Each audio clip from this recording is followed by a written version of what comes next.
you do under pressure? Yeah, I've been wanting this shit forever. I've been in the field with whatever they throw at me. Brush it off, pick myself up, moving on to the better. Okay. Hey. Yeah. Ain't no errors, baby, it's a new era. I wake up early, feeling rich like I'm Kesha. I get to the paper, boy. Extra.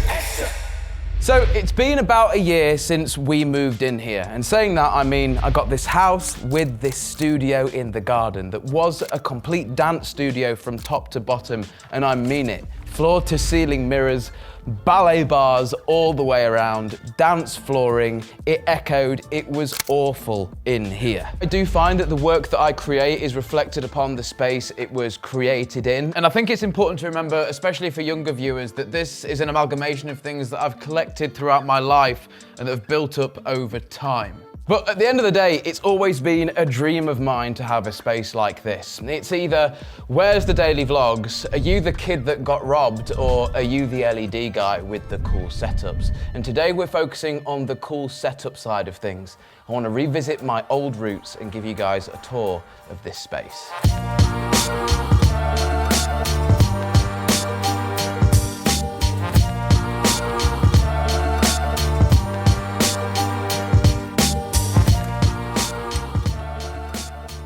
Welcome to the studio, TechFlow HQ, MarzBar HQ, whatever you want to call it, here we are. So the other day, our resident editor, Jed, knocked these up. So this one here specifically is the gear room. That's what we were like before. And then after, over here, the main studio room. I actually just can't believe that it looked like that. It looked worse than that at some points. The only thing I would say if you want to do something like this is just get started and see where it takes you. This video right now is not the finished product of this studio. Nowhere near, just where we're at now. And it's important about being happy about that. Now this is something I'm super proud of. The toilet, as soon as you enter, the light automatically comes on. We've got a motion sensor, obviously. This room is actually cool.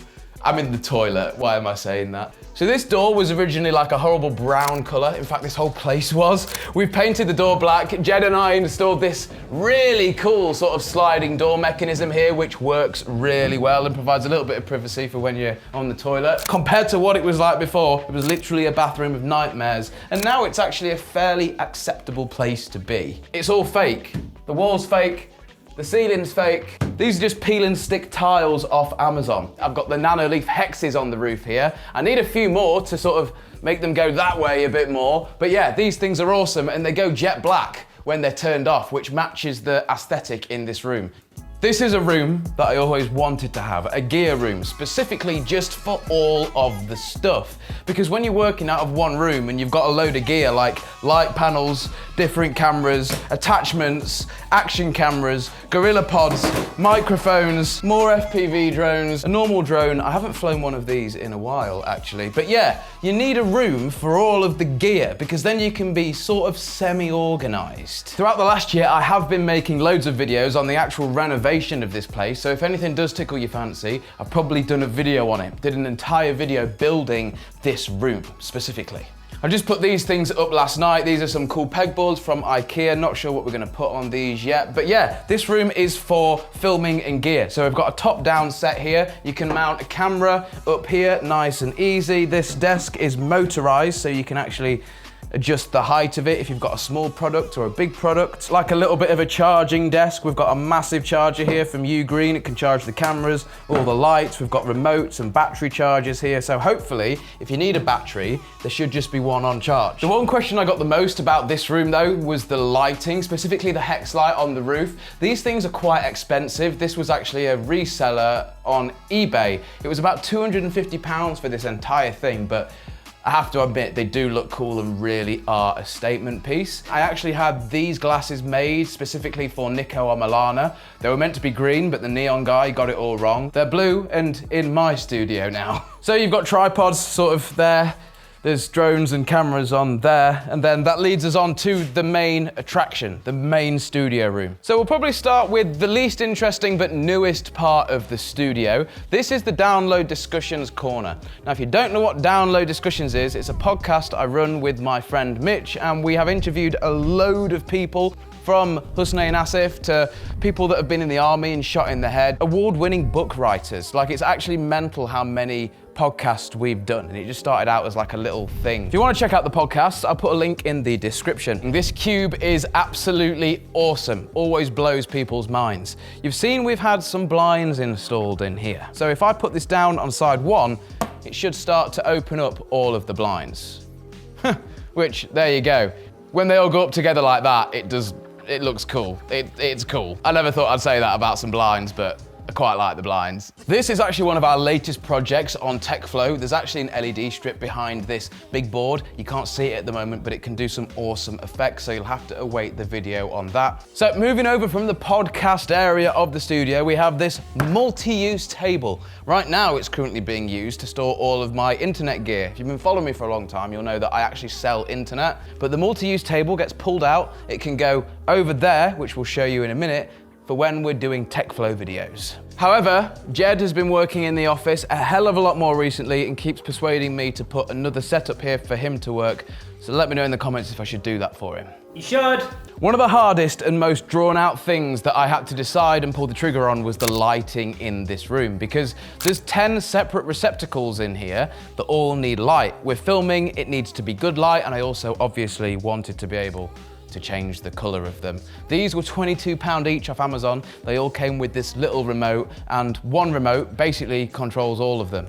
You've got warm and cool, and you can also change the brightness. Yeah, over the moon with these things, and they were super, super cheap. So this is what I'm calling the DIY set, still a work in progress. We'll talk about this in a second, but first, my desk. This is something that I have perfected over a long time, and it's something that I've found works for me. As you can see, we've got one monitor here. This is a 42-inch 4K 120 Hertz panel from Sony, and I really have gotten used to this sort of one giant display workflow. Now, I have done an entire video talking about this desk specifically, so if you like your desk setups, go and check that out. But in a brief nutshell, the top of this is from my first desk at the original office. I've still got it here now, a couple of coats of varnish later, and I like the fact that this is the reclaimed wooden desktop that I have always had since the beginning. So the whole setup here is being powered by my M1 Pro MacBook Pro. We've got a USB dock there, and again, this is a standing desk, so if I want to change the height of it, which I do often here, I can do. These are my favorite speakers I've ever owned, the LS50s. Bougie lamp, little microphone, simple Apple keyboard, Apple trackpad for all of Apple's walled garden gestures, and then a normal mouse for doing normal computer things. There's no clutter, it's just space for me to come here and work and get my ideas down. Now, the juicy stuff, the DIY set, but first, a little word from our sponsor, Squarespace. If you've seen me, you must have heard of Squarespace because they've been a massive supporter of me over the last few years. You can make a website on Squarespace, which is also a website. mmwifi.io is my website that I created on Squarespace, and this is how I get all of my customers for my networking business. I've got a full-on coverage map on here so you can see what areas are covered. SEO, which basically it means in a nutshell, you can see how your website's going to appear on Google, which is important because that's how people find you. You can also sell product on your Squarespace website, whether it's digital or physical, so you can basically make a shop. You can save yourself 10% off your first Squarespace purchase or domain simply by using code MarzBar, or go to squarespace.com/MarzBar vlogs, and thanks to Squarespace for sponsoring the video. Now, on to the DIY set. If this works, as I approach this, the TV should come on. My hands are in the air just to prove that I'm not doing anything. Ha ha ha ha ha ha! It worked. How does that happen though? How does the TV come on as I approach it? Basically over here, a millimeter wave sensor, and this can accurately detect where you are in the room, so you can set up zones. This is a zone here, so if it detects presence in said zone, turn on telly. Very, very cool. There's other zones set up as well. If somebody leaves the room, all the lights will go off. If I approach my desk over there, it will turn the screen on. But Alex, why have you got a big TV surrounded by some sort of wooden plank situation? It's basically a multi-purpose tool. This is a set, like the background of a set for when we're doing TechFlow videos, and you can put like fake windows and stuff on this TV, and it actually does look quite believable. But in an actual production environment, it's cool to have this big screen open because I can open up Notion, and we've got all of our content scripts on here, so we can go ahead and script and make sure that things are going to plan. with all the videos that we're shooting, or if we just want to throw something up on the big screen, it's here and ready to go. And it's all powered by this little HP laptop connected to a docking station, and you've got a mouse and keyboard. We've also done a video on this on TechFlow. This is getting 10 gigabit internet straight to the studio. This is a fiber link here, which is absolutely awesome. So yeah, all of this stuff over the last year has been documented, whether it's on my vlog channel or TechFlow. I've always wanted one of this size, and it is really cool. All the drawers aligned. I think I might get my friend called Jay Shane from Shadow Foam to come down and actually kit all of these drawers out with like custom cut foam. So that would be a really cool thing to do in the future. A few of you guys might recognize this from my last house. This was again in the background of my sets. This was, I think, in between some massive sort of shelving units, but it genuinely is a bit nuts because I'd never have thought a year ago when I was doing this room that I would have got to a stage where it's like finished. Not finished, but like 95% of the way there. Like when I was smashing those mirrors down, I had no idea what this room was gonna look like. I just knew what I needed to do at the time, and that was destroy the place, paint the place, get a floor down, and then the rest hopefully shall fall into place. And it has, really, which is absolutely awesome. And something that I wanted to mention as well, obviously, is we would not be here without your guys' support over the years. And don't get me wrong, I've worked so hard for the last 10 years. I've been on the platform 10 years making videos and stuff. We wouldn't be doing this without your guys' continued support. So thank you for that. The question I get all the time is, are you gonna bring the daily vlogs back, or where's all the videos going? I'm still making videos all the time. I built a sauna last month, which was like a massive, massive project. And I'm just trying to experiment with doing things that I like and then putting those out onto the internet just for people to enjoy. But yeah, there you guys have it. That's the studio tour. There's more to come over the next year. Obviously, we're gonna be adding stuff. But yeah, I'm buzzed. Again, thanks guys, and I will see you in the next video. Peace.